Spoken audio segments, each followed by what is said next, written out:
Hai teman-teman, balik lagi bersama aku, Tika Cikalantara Putri, di channel YouTube yang isinya memang tentang tugas-tugas doang. Dan hari ini aku juga bakal upload tugas tentang bahasa Inggris. Kira-kira aku mau bahas apa? Ada yang bisa tebak? Ada yang bisa?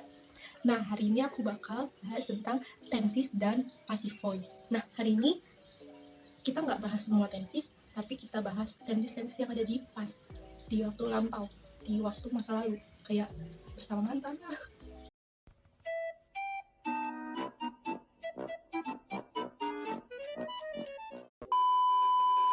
Past tense itu dibagi jadi 4.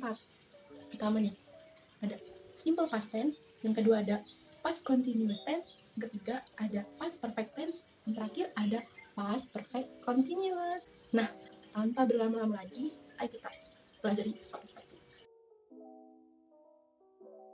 Pertama, ada simple past tense. Nah, simple past tense itu punya rumus ada 2. Yang pertama, ada yang tanpa did dan didn't, dan yang kedua memakai did dan didn't. Nah, bedanya apa sih? Kalau nggak pakai did dan didn't, dia pakainya verb kedua. Dan yang kalau pakai did sama didn't, itu verbnya tetap pakai verb pertama. Jadi jangan salah ya. Nah, kita lanjut ke contoh soal yang pertama, ada dari simple past tense. Nah, di sini aku udah siapin 3 kalimat simple past tense. Yang pertama ada SpongeBob took a picture of doll. Nah, kita ingat lagi rumus dari simple past tense, yaitu subject plus verb kedua plus object. Nah, di sini ada SpongeBob. SpongeBob ini adalah sebagai subjeknya, dan took adalah verb kedua. Verb pertama dari took adalah take. Kemudian ada a picture of doll sebagai objeknya. Di contoh soal kedua ada Patrick did not do anything. Nah, ini karena ada kalimat did not atau didn't, maka rumusnya menjadi subject plus did not plus verb pertama. Ingat, kita pakainya verb pertama. Kemudian ada kalimat ketiga, yaitu did Patrick take a picture too? Nah, di sini memakai did, maka take-nya bukan took lagi, tetapi pakai verb pertama, to take. Kita lanjut ke bagian 2, yaitu past continuous tense. Past continuous tense itu digunakan ketika kita mau menyatakan suatu kejadian yang sedang berlangsung pada waktu tertentu di masa lampau, atau bisa juga kita gunakan itu untuk menyatakan dua kejadian yang sedang berlangsung. Nah, di mana satu kejadian sedang berlangsung, kemudian kejadian kedua ini terjadi. Nah, rumusnya untuk past continuous tense yaitu subject plus to be, was, or were, dan ditambah verb ing. Nah, was itu digunainnya di mana sih gitu kan? Kalau was digunain ketika subjeknya itu she, he, it, atau I. Kalau misalkan subjeknya they, we, you, itu pakainya were. Kita lanjut ke contoh soal past continuous. Nah, ingat lagi, rumus dari past continuous tense adalah subject plus to be, was, or were plus verb ing. Nah, di sini udah aku siapin 2 contoh soal, yaitu Patrick was sitting on the floor when SpongeBob arrived. Patrick adalah sebagai subjek, was di sini to be. Nah, selain she, it, dan I memakai was, dan they, we, you memakai were, ada lagi nih aturan dari penggunaan was or were. Nah, kalau was itu dipakai ketika kita menyatakan subjek yang tunggal atau singular. Dan kalau misalkan subjeknya adalah jamak atau plural, kita menggunakannya were. Jadi di sini karena Patrick adalah singular, maka kita menggunakan was. Kemudian sitting berasal dari kata sit yang kita ubah menggunakan verb ing. Kemudian on the floor, on di sini adalah bentuk preposition dan the floor adalah objek. When digunakan sebagai adverb. Nah, di sini setelah kalimat adverb, kita menggunakan tensesnya yaitu past tense. Jadi kita nggak menggunakan 2 past continuous di satu kalimat yang sama. Kemudian ada contoh soal kedua, yaitu they were whispering at the store yesterday. Nah, they di sini adalah subjek. They ini kita pakai untuk menggantikan Patrick dan SpongeBob. Karena subjeknya merupakan plural, kita menggunakannya were. Kemudian whispering ini berasal dari verb whisper. Dan yang terakhir ada at the store yesterday, itu adalah sebagai adverb atau kata keterangan. Lanjut ke bagian ketiga, yaitu past perfect tense. Nah, past perfect tense itu digunakan ketika kita mau menyatakan kejadian yang sudah terjadi, yang sudah selesai, atau yang sudah sangat lampau di masa lalu. Atau bisa juga digunakan ketika kita mau menyatakan suatu kejadian yang terjadi sebelum kejadian lain terjadi di masa lampau. Nah, formula untuk past perfect tense itu apa sih? Ada subject plus had plus verb ketiga. Nah ini tuh nggak pakai was were, nggak dibedain kayak yang tadi. She, he, it, they, we, are itu semuanya pakai had plus verb ketiga. Oke, kita masuk ke contoh soal past perfect tense. Sebelum itu kita harus ingat-ingat lagi rumus dari past perfect tense, yaitu subject plus had plus verb ketiga. Nah, di kalimat SpongeBob had sung song before his parents came. Nggak boleh ada dua past perfect di satu kalimat yang sama. Makanya setelah kata before yang merupakan adverb, kita gunakan past tense juga. His parents came. His parents sebagai subjek dan came itu adalah verb kedua.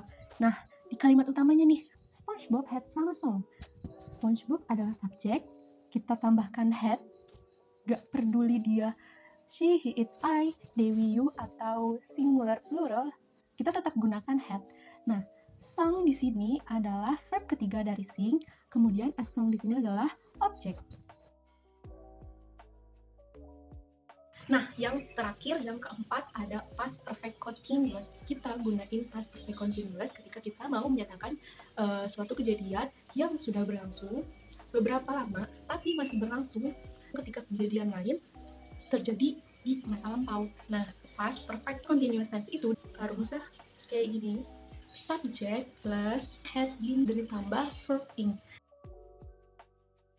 Kita lanjut ke contoh soal past perfect continuous. Kita ingat kembali rumus dari past perfect continuous tense, yaitu subject plus had been plus verb ing. Nah, di sini seperti contoh-contoh soal sebelumnya, nggak boleh ada dua past perfect continuous di satu kalimat yang sama. Makanya setelah before atau adverb, kita gunakan verb kedua. The animals followed him. The animals merupakan subjek, followed merupakan verb kedua dari follow, dan kemudian him-nya adalah objek. Nah, di kalimat utamanya yaitu SpongeBob had been playing a whistle. SpongeBob adalah sebagai subjek, had been, kemudian playing, verb ing dari play, kemudian a whistle adalah objeknya. Nah, tadi kan kita udah belajar tentang tenses. Nah, tenses itu termasuk ke dalam kalimat aktif. Nah, sekarang kita bakal belajar tentang kalimat pasifnya nih. Atau kalau di bahasa Inggris kita bisa sebut dengan passive voice. Sebelumnya, kalimat aktif itu adalah kalimat yang menyatakan kejadian yang dilakukan oleh seorang subjek. Nah, kalau kalimat pasif itu adalah kalimat yang menyatakan apa yang terjadi pada si subjek itu. Kita langsung aja belajar passive voice di kalimat-kalimat past atau kalimat-kalimat menjadi masa lalu.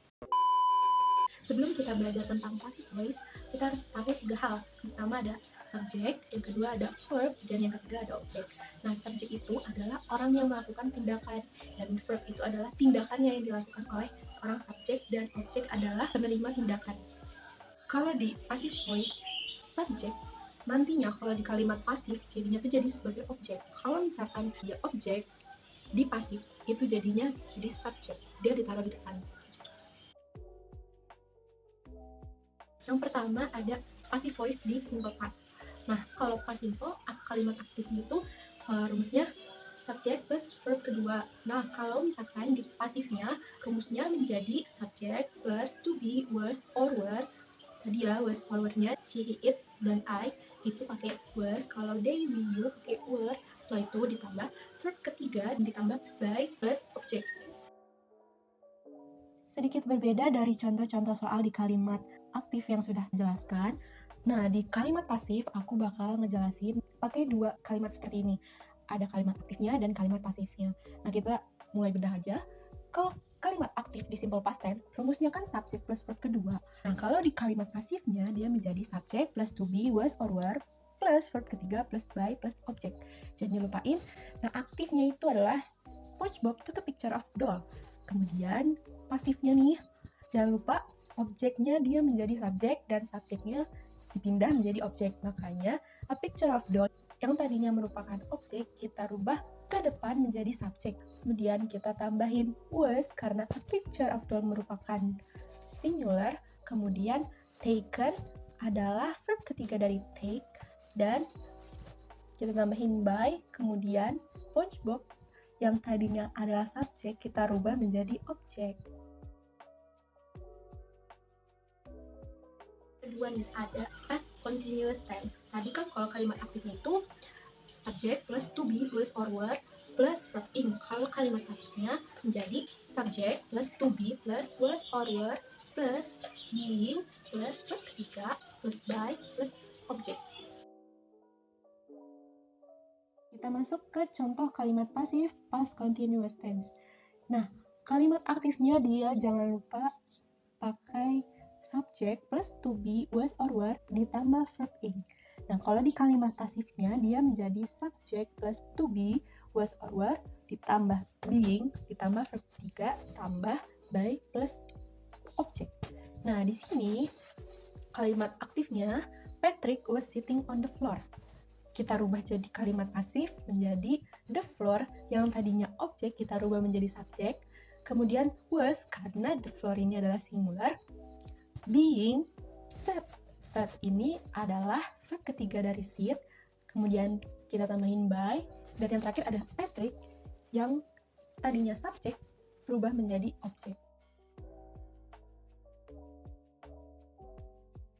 Oke, kita lanjut ke bagian 3, past perfect. Nah, kalau di kalimat aktifnya itu kan rumusnya ini. Terus kalau misalkan di kalimat pasifnya jadinya ini. Nah, yang dirubah itu cuma ditambahin been aja sih sebenarnya di kalimat pasifnya. Langsung aja kita ke contohnya. Kita langsung aja masuk ke contoh soal past perfect. Nah, kalau di kalimat aktifnya past perfect itu kan rumusnya subject plus had plus verb ketiga.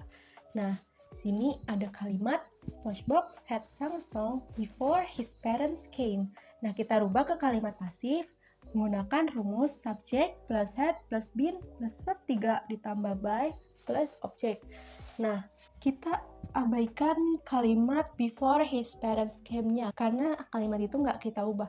Yang kita ubah itu adalah kalimat utamanya SpongeBob had sung a song. Nah, kalau dirubah ke kalimat pasif menjadi a song yang tadinya objek jadi subjek, kemudian ditambah had been dan ditambah sung yang merupakan verb ketiga dari sing, kemudian kita tambahin by dan terakhir SpongeBob yang merupakan subjek kita rubah ke objek. Lanjut ke bagian 4, past perfect continuous. Kalau misalkan di kalimat aktif itu kan rumusnya kayak gini. Nah, kalau misalkan di kalimat pasifnya jadi seperti ini. Kalimat pasifnya itu sebenarnya kita tinggal tambahin being. Had been-nya kan udah di kalimat pasif juga ada had been-nya kan. Nah, kalau misalkan di pasif itu kita tambahin had been being. Terus verb ing-nya diganti jadi verb ketiga. Oke, kita langsung ke contohnya. Nah, contoh kalimat pasif terakhir yaitu past perfect continuous. Nah, kalau kalimat aktif dari past perfect continuous kan subject plus had plus been plus verb ing. Nah, kalau kita rubah ke kalimat pasif, dia rumusnya menjadi subject plus had plus been plus being plus verb ketiga ditambah by plus object. Nah, sama nih kayak contoh kalimat di past perfect tadi. Before the animals followed him-nya itu kita abaikan aja. Yang kita rubah adalah SpongeBob had been playing a whistle.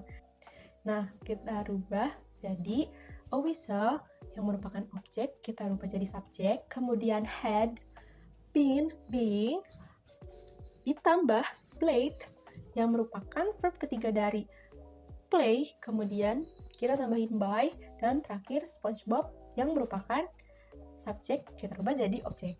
Nah, before the animals followed him yaitu kita taruh di belakangnya. Oke, terima kasih teman-teman yang udah nonton. Jangan lupa like, comment, and subscribe. Dan tungguin video-video tugas berikutnya. Dadah!